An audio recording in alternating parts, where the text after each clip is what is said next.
Este canal depende exclusivamente de tu apoyo. Para que siga siendo posible, por favor, entra al link de Patreon en la descripción y realiza tu donativo desde tan solo $2 por mes.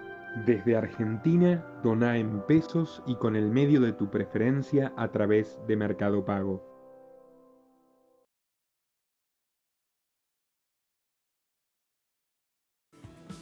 Vamos a entrar con el análisis, nos acompaña para ello Nicolás Moras, periodista de investigación, director del documental La dictadura silenciosa, censura sionista en el Cono Sur, nos acompaña desde Argentina, por ahora vía telefónica. Nicolás, ¿cómo está? Muy buenas noches.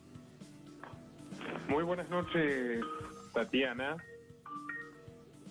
Gracias, Nicolás, por acompañarnos. Nicolás, nos preguntamos y por allí entramos de inmediato con ese análisis. ¿La Nakba, la catástrofe palestina, se mantiene como hace 72 años? Bien. La situación ha empeorado dramáticamente. Y para ello me gustaría poder hacer un breve resumen de lo que sucedió antes de la Nakba. Palestina, a diferencia de nuestros países, es una nación que tiene más de 2 milenios de historia.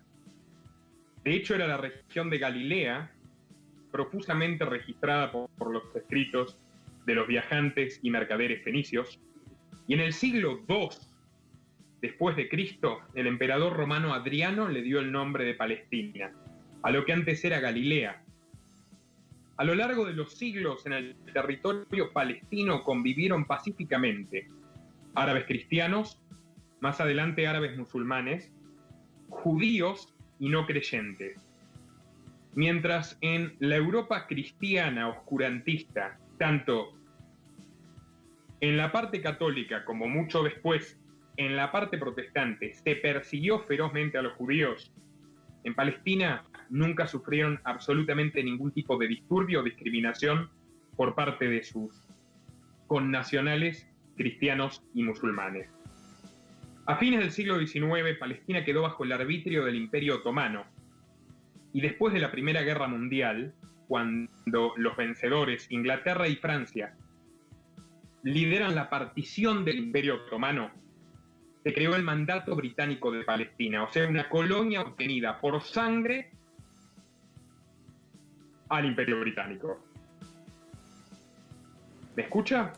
Lo escucho. Adelante, Nicolás. Muy Atentamente bien. Lo escuchamos. De hecho, es muy importante esta breve síntesis histórica que usted hace para poder entender que la situación hoy en día, qué tanto ha cambiado, que era parte de la pregunta coyuntural. Así que adelante. Además, ahora lo veo, está en video. Adelante.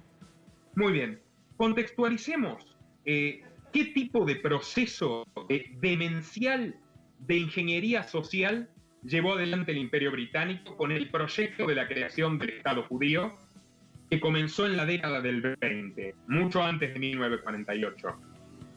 Y creo que una buena figura para explicar esto... Theodor Herzl, uno de sus fundadores en realidad, que trató de darle una impronta laica y socialista, aunque de todas formas claramente identitaria. Sino es la figura de otro de sus fundadores, convenientemente ocultado de los libros de historia, pero que pueden encontrar en cualquier búsqueda rigurosa, que es Arthur Ruppin. Arthur Ruppin, que fue el director de la Oficina de Colonización Sionista de Palestina, o sea, uno de los en Haifa, o sea, uno de los encargados de traer emigrantes judíos para ocupar un territorio donde ya vivían judíos nativos. Arthur Ruppin fue discípulo del eugenicista nazi Hans Friedrich Karl Günther. Arthur Ruppin, que fue fundador de la Universidad de Sociología en Tel Aviv, Arthur Ruppin postuló la idea de que en el mundo existían 3 razas, por supuesto la blanca era la superior, y además discriminaba a los judíos nativos de Palestina, que eran sefarditas, y los consideraba literalmente inferiores, salvaje, a los ashkenazis, o sea, los judíos europeos que él, desde la Oficina de Colonización, traía a Palestina. O sea, hay una base racista y supremacista racial en el sionismo desde sus orígenes. En 1947, permíteme, aquí te pregunto algo. A propósito de la fecha de 1947, Realmente resulta improbable que Naciones Unidas no supiera esta historia, pero así todo avanzó y dividió este territorio. Mire, no es casual que la creación de Naciones Unidas se dio en simultáneo a la creación de Israel. Y usted acaba de decirlo, las Naciones Unidas validaron a Israel como Estado miembro y con su repugnante hipocresía al día de hoy no han reconocido a Palestina, que más allá de la formalidad lo que demuestra es que la ONU jamás garantizará el cumplimiento de los derechos humanos en ningún lugar. Es una burocracia más capaz de exterminar a medio planeta si es necesario o legitimarlo si va acorde a los intereses de las potencias que la lideran. O sea, Israel nace en un contexto demencial. Si nos seguimos al testimonio de Matilyahu Pelev, que fue ni más ni menos que un general israelí del Estado Mayor, condecorado en la Guerra de los 7 días, él mismo arrepentido de los crímenes genocidas que cometió durante su carrera militar, relató cómo fue que llegó a Palestina en el proceso de colonización. A él se le entregó una casa. ¿Me escucha, Tatiana? Sí, lo escucho, Nicolás. Las tropas británicas sacaron de sus casas, de los pelos a la población palestina, gente como usted, como yo, como todos los televidentes, y entregaron las casas con el café humeando sobre la mesa.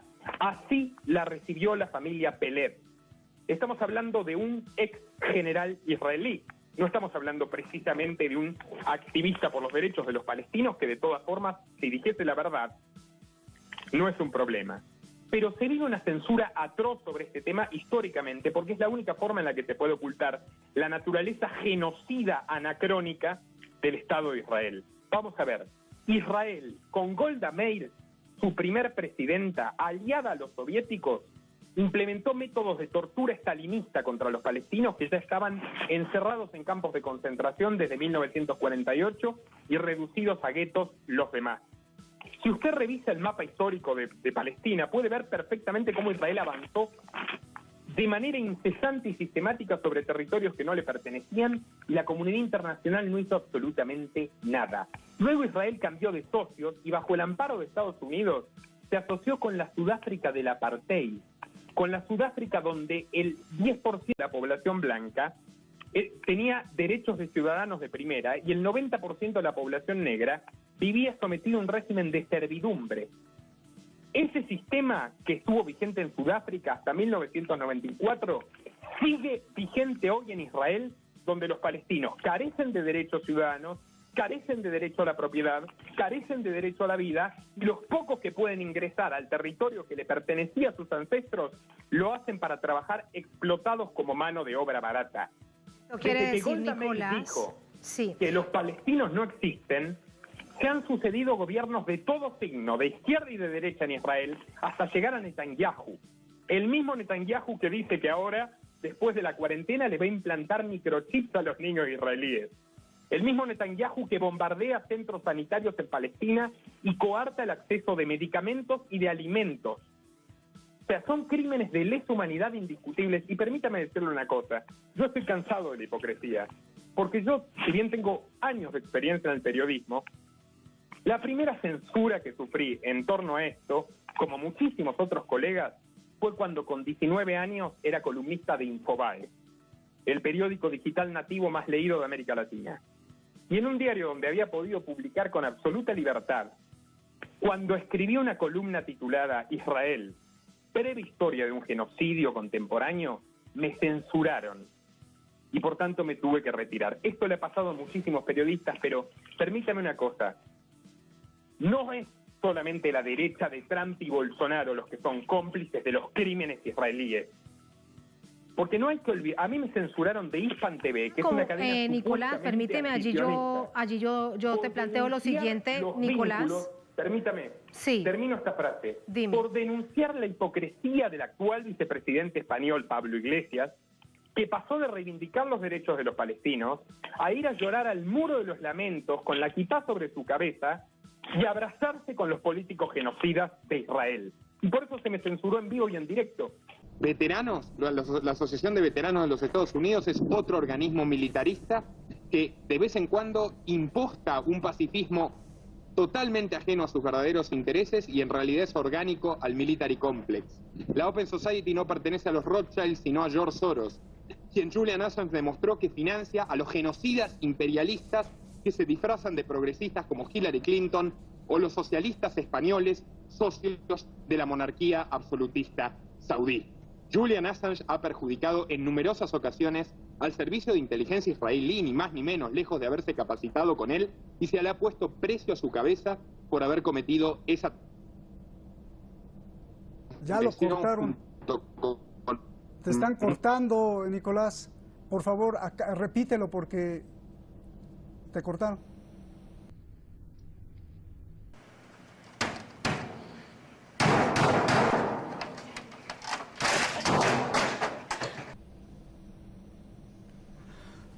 Pues se nos fue, o no quisieron que acabara de hablar. O no quisieron que acabara de hablar. Uno mismo no entiende cómo a este hombre le están haciendo lo que le están haciendo. Y es la realidad que viven muchísimas personas, por eso realicé mi documental, La dictadura silenciosa, censura sionista en el Cono Sur. Sí. La Federación Palestina de Chile sufrió una campaña de hostigamiento brutal, e incluso a Anwar Mahlouf no se le permitió visitar a sus parientes y a sus amigos en Palestina por haber publicado el mapa histórico de Palestina sin absolutamente ninguna falla en los medios de comunicación chilenos. Los lobbies sionistas tienen permitido hacer propaganda de su régimen supremacista racial, y los opositores, los que defendemos las libertades civiles de los palestinos, los que defendemos la vida, la libertad y la propiedad de un pueblo que está siendo exterminado a cuentagotas por razones de odio racial, no podemos expresarnos libremente. Y una cosa más, aquí tenemos un presidente, el señor Alberto Fernández, que por primera vez en la historia eligió como primer país de visita presidencial a Israel, a un país no limítrofe, por primera vez en la historia argentina. Y su ministra de Justicia, Marcela Lozardo, amenaza con enjuiciar y perseguir a quienes criticamos los crímenes del sionismo bajo la categoría de antisemitas. Esta es la mayor falacia que existe. No solo la familia Peled y destacados autores judíos como Norman Finkelstein denuncian los aberrantes crímenes del sionismo. Y no solo los sionistas los persiguen, los agreden, incluso los han agredido físicamente, como le pasó a Mico Peled en los Estados Unidos con un grupo de sionistas radicales. No solo eso, los palestinos también son semitas.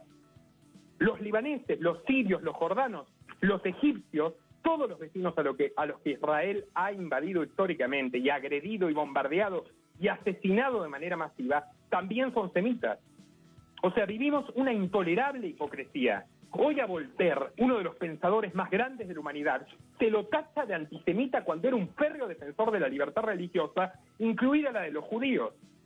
O sea, hay una manipulación orwelliana de esta situación que lo que tiende a ocultar es que en Israel se comete, en ese estado probeta, que fue en palabras de lo que tanto sufre, Nicolás. Lamentablemente se me acaba el tiempo, debemos despedirte.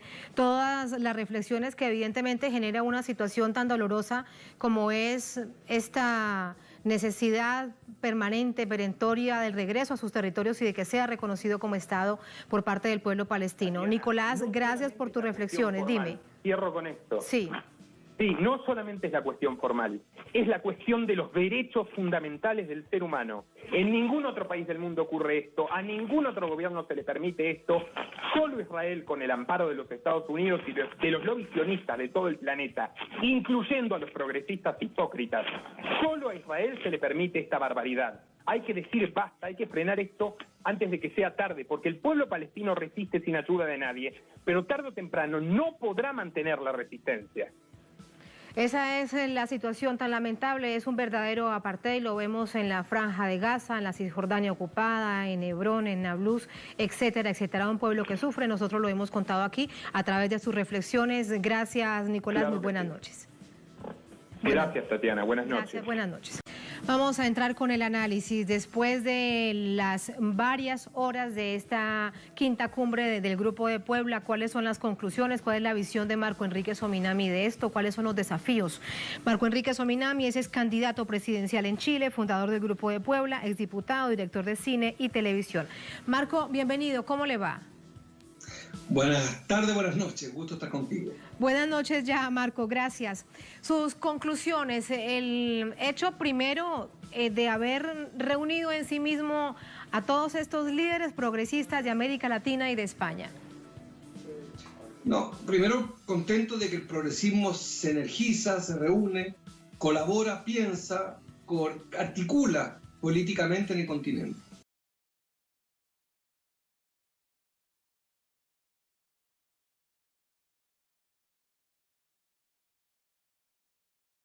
Cierro con esto. Sí.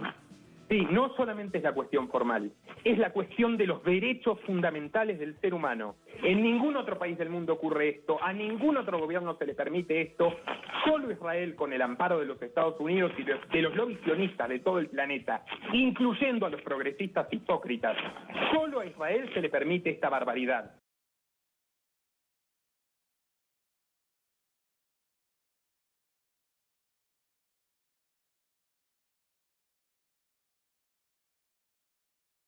Este canal depende exclusivamente de tu apoyo. Para que siga siendo posible, por favor, entra al link de Patreon en la descripción y realiza tu donativo desde tan solo $2 por mes. Desde Argentina, dona en pesos y con el medio de tu preferencia a través de Mercado Pago.